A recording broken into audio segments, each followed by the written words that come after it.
Creedy here. My apologies that today's relief didn't go to plan, particularly for the tech students. This is a video explaining exactly what I wanted you to do, and it'll also show you exactly how I want you to do it. So if you follow the steps in this video, you'll end up in the right space at the end of in the right place at the end of the lesson. You've got your project in front of you, all of your instruments are loaded. We're going to do this process to all of these tracks. Starting with track 1, we're going to push the effects button. It's going to bring up a list of all of the installed effects on your computer. You go in the filter thing, I want you to type in EQ, and it is going to sort all of the effects just into EQ based type effects. We're going to use this one here, Re-EQ. I want you to double click, and that will add that to track 1.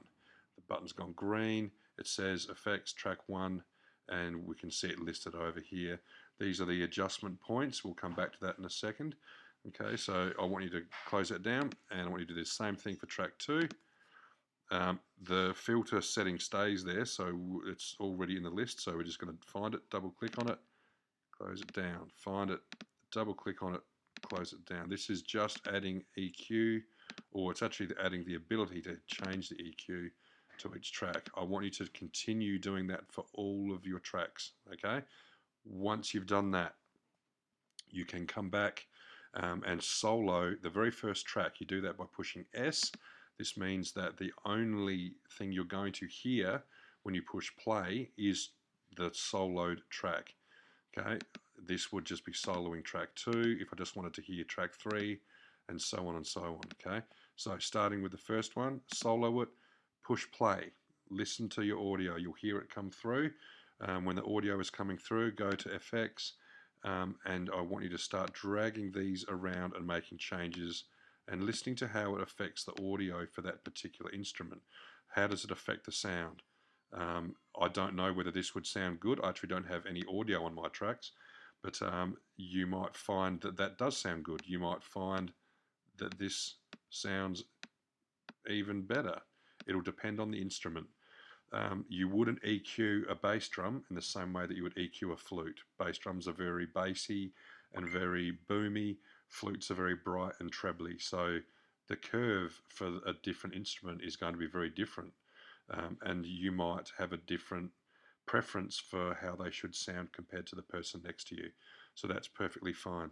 When you've got this sounding good to your ears, and that's the only thing that's important at the moment, then you can close that down and you can move on to track 2.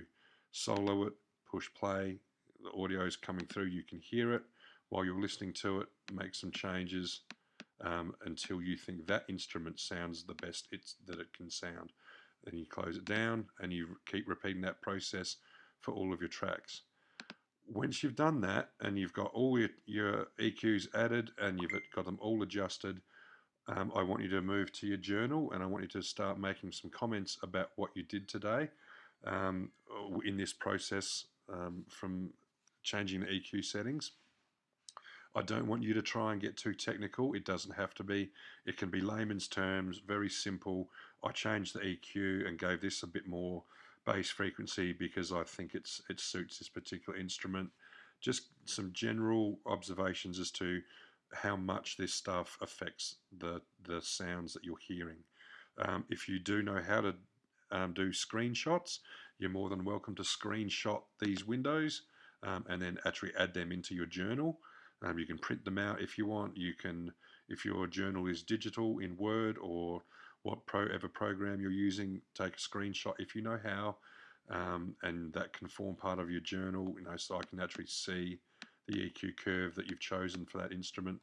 You don't have to do a screenshot. If you know how to, go for it.